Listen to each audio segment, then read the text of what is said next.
ನಮಸ್ಕಾರ ಸ್ನೇಹಿತರೆ, ನಿಮಗೆಲ್ಲ ಮಮತೆ ಜೀವನಕ್ಕೆ ಮಮತೆಯ ಸ್ವಾಗತ. ನಾನು ಮಮತಾ ಶಂಕರಿ. ಇವತ್ತು ಒಂದು ಆರೋಗ್ಯಕರವಾದಂಥ ಒಂದು ಪೇಯ ಮಾಡೋದನ್ನು ತೋರಿಸ್ತಾ ಇದ್ದೀನಿ. ಕಷಾಯ. ನಾವು ಸಾಯಂಕಾಲ ಕಾಫಿ ಟೀ ಎಲ್ಲ ಕುಡಿತೀವಲ್ಲ, ಆ ಥರ ಇದನ್ನು ಕೂಡ ಕುಡಿಬಹುದು. ಕಷಾಯ ತುಂಬ ಚೆನ್ನಾಗಿರುತ್ತೆ. ಉತ್ತರ ಕನ್ನಡದಲ್ಲೆಲ್ಲ ಇದು ಕಾಮನ್, ಪ್ರತಿ ಮನೆಗಳಲ್ಲೂ ಇದೆ. ನಮ್ಮಲ್ಲೂ ಪ್ರತಿ ಮನೆಗಳಲ್ಲಿ ಮಾಡ್ತಾರೆ. ಹವ್ಯಕರ ಮನೆಗಳಲ್ಲಿ ಇದು ಸಾಮಾನ್ಯವಾಗಿ ಇದ್ದೇ ಇರುತ್ತೆ ಕಷಾಯ. ಆದರೆ ಒಬ್ಬೊಬ್ಬರ ಮನೆಯಲ್ಲಿ ಒಂದೊಂದು ರೀತಿ ಮಾಡ್ತಾರೆ ಕಷಾಯ. ನಾನು ಯಾವ ರೀತಿ ಮಾಡ್ತೀನಿ ಅಂತ ತೋರಿಸ್ತೀನಿ. ತುಂಬ ರುಚಿಯಾಗಿರುತ್ತೆ. ಇದು ಕುಡಿಯೋದಕ್ಕೂ ತುಂಬ ಚೆನ್ನಾಗಿರುತ್ತೆ. ಬಿಸಿ ಬಿಸಿ ಕುಡಿಯೋಕ್ಕೆ ಟೇಸ್ಟಿಯಾಗಿರುತ್ತೆ. ಹೆಂಗೆ ಬೇಕಾದರೂ ಅದು ಎಕ್ಸ್ಟ್ರಾ ಹೆಚ್ಚು ವಸ್ತುಗಳೆಲ್ಲ ಹಾಕ್ಕೊಂಡು ನೀವು ಮಾಡ್ಬೋದು. ಬೇರೆ ಬೇರೆ ರೀತಿ ಮಾಡಬಹುದು. ಬೇರೆ ಬೇರೆ ಜನ ಬೇರೆ ಬೇರೆ ರೀತಿ ಮಾಡ್ತಾರೆ. ಒಂದೊಂದು ಮನೇಲಿ ಒಂದೊಂದು ರೀತಿ. ನಾನು ಯಾವ ರೀತಿ ಮಾಡ್ತೀನಿ ಅಂತ ಇಲ್ಲಿ ನಿಮಗೆ ತೋರಿಸ್ತೀನಿ. ಒಂದು ಫ್ರೈಯಿಂಗ್ ಪ್ಯಾನ್ ಅಂದರೆ ನಾನಿದು ಒಗ್ಗರಣೆ ಪಾತ್ರೆ ಇಟ್ಟಿದ್ದೀನಿ. ಕಡಿಮೆ ಮಾಡೋದಾದ್ರಿಂದ ನೀವು ಜಾಸ್ತಿ ಮಾಡೋದಾದ್ರೆ ದೊಡ್ಡ ಪಾತ್ರೆ ಬಾಣಲೆಯಲ್ಲಿ ಇಟ್ಕೋಬೋದು. ಇದರಲ್ಲಿ ಒಂದು 2ರಿಂದ 3 ಚಮಚ ಹಾಕ್ಕೊಳ್ತಾ ಇದ್ದೀನಿ. ಇಲ್ಲಿ ಕೊತ್ತಂಬರಿ ಬೀಜನ ಹಾಕಿ ಡ್ರೈ ರೋಸ್ಟ್ ಮಾಡ್ತಾಯಿದ್ದೀನಿ. ನೀವು ಜಾಸ್ತಿ ಕ್ವಾಂಟಿಟಿ ಮಾಡ್ತೀರಾ ಅಂದರೆ ಜಾಸ್ತಿ ಹಾಕ್ಕೊಳ್ಳಿ. ನಾನಿಲ್ಲಿ ಕಡಿಮೆ ಮಾಡ್ತೀನಿ, ಅದರಿಂದ 3 ಚಮಚ ಅಷ್ಟೇ ಕೊತ್ತಂಬರಿ ಬೀಜ ಸೇರಿಸ್ಕೊಂಡಿದ್ದೀನಿ. ಕೊತ್ತಂಬರಿ ಬೀಜನ ಚೆನ್ನಾಗಿ ಡ್ರೈ ರೋಸ್ಟ್ ಮಾಡ್ಕೋಬೇಕು. ಅದು ಚೆನ್ನಾಗಿ ಆಗಬೇಕು. ಅಂದರೆ ಸ್ವಲ್ಪ ಡಾರ್ಕ್ ಕಲರ್ ಬರುತ್ತೆ, ಪರಿಮಳ ಬರುತ್ತೆ, ಗೊತ್ತಾಗುತ್ತೆ ನಿಮಗೆ. ಕೊತ್ತಂಬರಿ ಬೀಜ ಆದಾಗ ತುಂಬ ಸದ್ದು ಬರಲ್ಲ, ಅದು ಸ್ವಲ್ಪ ಸದ್ದು ಬರುತ್ತೆ. ಅದು ಗೊತ್ತಾಗುತ್ತೆ ನಿಮಗೆ. ಡಾರ್ಕ್ ಆಗಬೇಕು, ಸರಿಯಾಗಿ ಪರಿಮಳ ಬರಬೇಕದು. ಹಸಿ ಆದರೆ ರುಚಿ ಆಗೋಲ್ಲ. ಈ ಥರ ಚೆನ್ನಾಗಿ ಡ್ರೈ ರೋಸ್ಟ್ ಮಾಡಬೇಕು. ಏನು ಹಾಕೋದು ಬೇಡ, ಎಣ್ಣೆ ತುಪ್ಪ ಅಂಥದ್ದೆಲ್ಲ ಏನು ಬೇಡ. ಡ್ರೈ ರೋಸ್ಟ್ ಹಾಗೆ ನೀವು ಫ್ರೈ ಮಾಡ್ಕೋಬೇಕು. ಜಾಸ್ತಿ ಕ್ವಾಂಟಿಟಿ ಮಾಡೋದಾದರೆ ನೀವು ದೊಡ್ಡ ಪಾತ್ರೆ ಇಟ್ಕೊಂಡು ಮಾಡ್ಕೋಬೋದು. ನಾನಿಲ್ಲಿ ಸ್ವಲ್ಪ ಮಾಡೋದಾದ್ರಿಂದ ಒಗ್ಗರಣೆ ಪಾತ್ರೆಯಲ್ಲಿ ಮಾಡ್ತಾಯಿದ್ದೀನಿ. ತುಂಬ ರುಚಿಯಾಗುತ್ತೆ ಸ್ನೇಹಿತರೆ. ಇದು ಒಳ್ಳೆ ಪರಿಮಳ, ರುಚಿ ಕೊಡುತ್ತೆ. ಇದು ಸಾಯಂಕಾಲ ಕಾಫಿಗೆ ಅಥವಾ ಮಧ್ಯೆ 10 ಗಂಟೆ 11 ಗಂಟೆ ಹೊತ್ತಿಗೆಲ್ಲ ಈ ಥರ ಕುಡಿಯೋದಕ್ಕೆ ಕಾಫಿ ಟೀ ಬದಲು ಇದನ್ನು ಕುಡಿಬೋದು ನೀವು. ಅದಲ್ಲದೆ ಅಥವಾ ಗೆಸ್ಟ್ಗಳು ಯಾರಾದರೂ ಬಂದರೂ ಕೊಡ್ಬೋದು. ತುಂಬ ಇಷ್ಟಪಡ್ತಾರೆ ಸಾಮಾನ್ಯವಾಗಿ. ನಮ್ಮಲ್ಲೆಲ್ಲ ಸಾಮಾನ್ಯವಾಗಿ ಎಲ್ಲ ಮನೆಗಳಲ್ಲಿ ಮಾಡ್ತಾರೆ ಇದನ್ನು. ಆರೋಗ್ಯಕ್ಕೆ ಮಾತ್ರ ತುಂಬ ಒಳ್ಳೆಯದು. ತಂಪು ಹೊಟ್ಟೆಗೆ. ಕೊತ್ತಂಬರಿನೂ ತಂಪು, ಜೀರಿಗೆನೂ ತಂಪು, ಅದರಿಂದ ಆರೋಗ್ಯಕ್ಕೆ ಒಳ್ಳೆಯದು. ನಾನು ಹೆಚ್ಚು ವಸ್ತುಗಳನ್ನು ಉಪಯೋಗಿಸೋದಿಲ್ಲ, ಕೆಲವೇ ವಸ್ತುಗಳನ್ನು ಹಾಕಿ ಮಾಡೋದು. ಇನ್ನು ಕೆಲವು ಜನ ತುಂಬ ವಸ್ತುಗಳೆಲ್ಲ ಹಾಕ್ಕೊಂಡು ಮಾಡ್ತಾರೆ, ಅದು ಒಂದು ರುಚಿ ಬರುತ್ತೆ. ಇದು ಚೆನ್ನಾಗಿರುತ್ತೆ. ನೋಡಿ ಈ ಥರ ಆಗಿದೆ ನೋಡಿ. ಈಗ ಡಾರ್ಕ್ ಆಗಿದೆ ನೋಡಿ. ಈ ಥರ ಡಾರ್ಕ್ ಆಗುವಷ್ಟು ಹುರಿಬೇಕು. ಫ್ರೈ ಮಾಡಿಬಿಟ್ಟು ಡ್ರೈ ರೋಸ್ಟ್ ಮಾಡಿಬಿಟ್ಟು ಇನ್ನೊಂದು ಪಾತ್ರೆಯಲ್ಲಿ ಇಡ್ತಾ ಇದ್ದೀನಿ ನಾನು.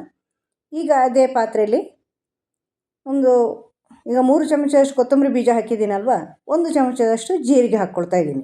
ಜೀರಿಗೆ ಸ್ವಲ್ಪ ಕಡಿಮೆ ಹಾಕ್ಕೋಬೇಕು, ಯಾಕಂದರೆ ಅದು ಸ್ವಲ್ಪ ಜಾಸ್ತಿ ಬೇಗ ಅರೋಮಾ, ಅದರ ಪರಿಮಳ ಜಾಸ್ತಿ ಬರೋದಲ್ವ. ಅದು ಸ್ವಲ್ಪ ಸ್ಮೆಲ್ ಅದರದ್ದು ಸ್ವಲ್ಪ ಜಾಸ್ತಿ ಇರುತ್ತೆ. ಅದರಿಂದ ಕಹಿ ಆದಂಗೆ ಆಗುತ್ತೆ, ಅದರ ರುಚಿ ಹಾಳಾಗುತ್ತೆ. ಅದರಿಂದ 1 ಚಮಚ ಹಾಕ್ಕೊಳ್ತಾ ಇದ್ದೀನಿ.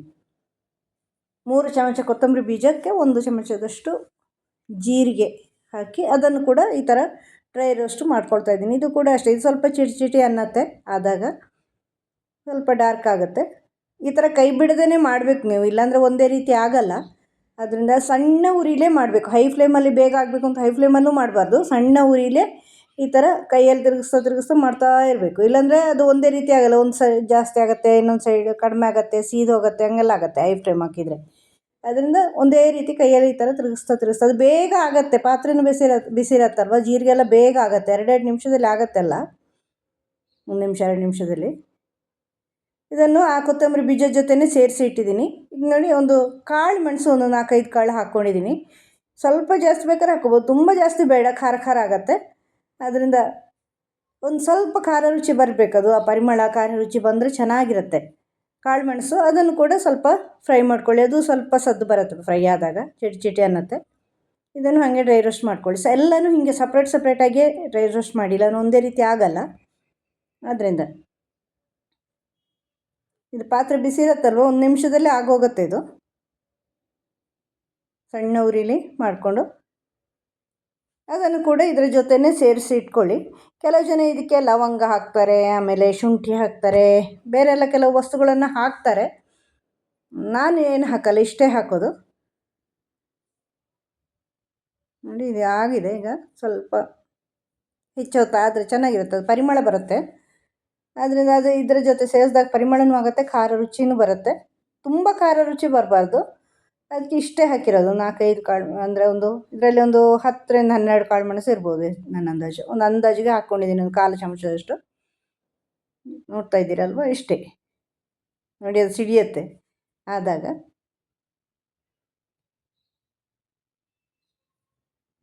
ಈ ಥರ ಮಾಡಿಕೊಂಡು ಎಣ್ಣೆ ಸೇರಿಸ್ಕೊಳ್ಳಿ. ನೋಡಿ ಆಯ್ತಿದು ಎಲ್ಲ ಕಾಳು ಮೆಣಸುಗಳು ಒಂಥರ ಸಿಡ್ದಂಗಾಗಿದೆ. ಈಗ ಅದ್ರ ಜೊತೆ ಸೇರಿಸ್ಕೊಳ್ಳಿ ನೀವು ಕೊತ್ತಂಬರಿ ಇದರಷ್ಟು ಬೀಜದ ಜೊತೆ. ಈಗ ಸ್ವಲ್ಪ ಏಲಕ್ಕಿ, 1-2 ಏಲಕ್ಕಿನ ಸುಲಿದ್ಬಿಟ್ಟು ಅದರಲ್ಲೇ ಸೇರಿಸ್ಕೊಂಡಿಟ್ಟಿದ್ದೀನಿ.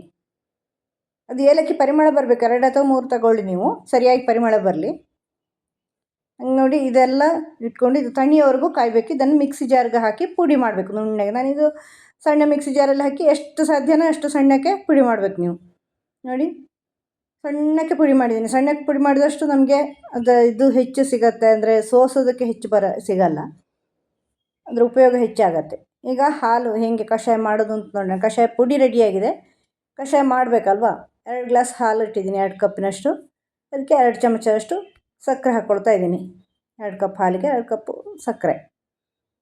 ನಿಮಗೆ ಸಿಹಿ ಹೇಗೆ ಬೇಕೋ ಹಾಗೆ, ಜಾಸ್ತಿ ಬೇಕು ಅಂದರೆ ಜಾಸ್ತಿ ಹಾಕ್ಕೋಬೋದು. ಇದನ್ನು ಅಷ್ಟೇ ಪೌಡರು ಈಗ ಹಾಕ್ಕೊಳ್ಳಿ. ಜಾಸ್ತಿ ಬೇಕು ಅಂದರೆ ಜಾಸ್ತಿ ಹಾಕ್ಕೋಬೋದು. ನಾನಿಲ್ಲಿ 1 ಚಮಚ ಹಾಕಿದ್ದೀನಿ. ಕಡಿಮೆ ಬೇಕು ಅಂದರೆ ಕಡಿಮೆ ಹಾಕ್ಕೋಬೋದು. ನಿಮಗೆ ಸ್ಟ್ರಾಂಗ್ ಜಾಸ್ತಿ ಬೇಕು ಅಂದರೆ ಜಾಸ್ತಿ ಹಾಕ್ಕೋಬೋದು.